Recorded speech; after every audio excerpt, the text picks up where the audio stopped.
kami akan menjelaskan materi just in time and back plus costing.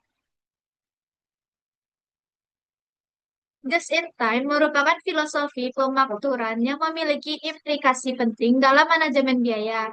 Ide dasarnya yaitu produksi hanya dilakukan apabila ada permintaan atau hanya memproduksi sesuatu yang diminta dan hanya sebesar kuantitas yang diminta.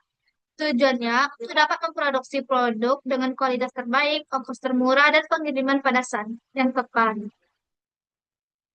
Konsep just in time. Suatu konsep di mana bahan baku yang digunakan untuk aktivitas produksi didatangkan dari pemasok pada saat dibutuhkan oleh proses produksi, sehingga akan menghemat bahkan meniadakan biaya persediaan. Terdapat 4 konsep pokok yang harus dipenuhi. Yang pertama, produksi just in time. Yang kedua, autonomasi. Yang ketiga, tenaga kerja fleksibel. Yang keempat, berpikir kreatif. Selanjutnya, konsep just in time.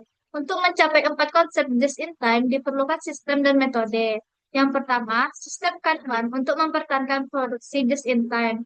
Yang kedua, metode kelancaran dan kecepatan produksi. Yang ketiga, optimalisasi waktu persiapan. Yang keempat, tata letak proses dan pekerja fungsi ganda. Yang kelima, aktivitas perbaikan lewat kelompok kecil dan sistem saran. Yang keenam, sistem manajemen fungsional. Selanjutnya, perbedaan sistem just in time dan sistem tradisional. Yang pertama, sistem just in time yaitu sistem tarikan, sedangkan tradisional itu sistem dorongan. Yang kedua, perbedaannya yaitu persediaan tidak signifikan pada just in time, sedangkan pada sistem tradisional persediaannya signifikan. Perbedaan ketiga yaitu basis pemasok sedikit pada just in time dan pada sistem tradisional basis pemasok banyak. Yang keempat adalah kontrak jangka panjang dengan pemasok, sedangkan sistem tradisional kontrak jangka pendek dengan pemasok. Dan perbedaan yang kelima adalah sistem just in time karyawannya berkeahlian ganda, sedangkan sistem tradisional karyawannya terspesialisasi. Selanjutnya, keterlibatan karyawan tinggi, sedangkan sistem tradisional keterlibatan karyawan rendah. Dan perbedaan yang terakhir adalah pada sistem just in time, gaya manajemen sebagai penyedia fasilitas, sedangkan pada sistem tradisional adalah gaya manajemen sebagai pemberi perintah. Selanjutnya adalah backflow costing. Biaya backflow merupakan metode akuntansi yang mencatat biaya setelah barang dijual atau jasa selesai. Ada beberapa karakteristik backflow costing. Yang pertama, dapat dipakai pada perusahaan yang telah menggunakan sistem just in time. Yang kedua, perkiraan material dan work in process dikombinasikan ke dalam satu perkiraan, yaitu raw dan in process. Yang ketiga adalah perkiraan perkiraan persediaan tidak disesuaikan dalam periode akuntansi. Yang keempat, beberapa biaya produksi ditentukan setelah produksi selesai. Yang kelima, biaya konversi dibebankan dengan menggunakan perkiraan harga pokok penjualan. Dan yang terakhir adalah estimasi biaya material dan konversi serta raw material yang belum diproses dilakukan pada akhir periode. Selanjutnya, keuntungan dan kerugian Black Plus.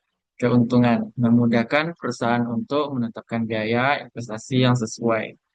Hanya satu entry jurnal yang perlu dibuat pada akhir proses produksi untuk memperhitungkan semua biaya yang ditunjukkan untuk produk. Kerugian. Perusahaan dengan perputaran yang lebih lambat seringkali dapat menggunakan sistem biaya arus balik karena biaya akan dicatat terlalu lama setelah terjadinya. Selanjutnya, hubungan just in time dan backless.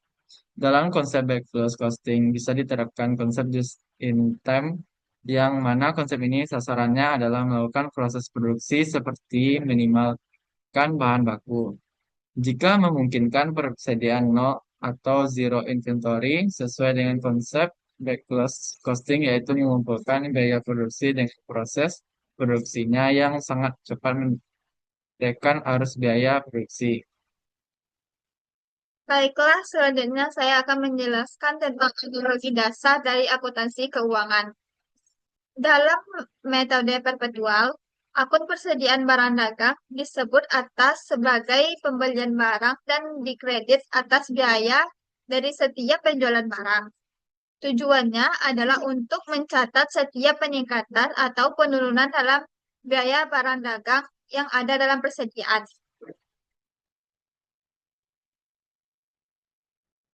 Selanjutnya adalah metode periodik. Membiarkan saldo awal dari awal persediaan barang dagang tidak berubah selama periode akuntansi. Penyesuaian di akhir periode dibuat agar saldo akhirnya sama dengan hasil perhitungan fisik.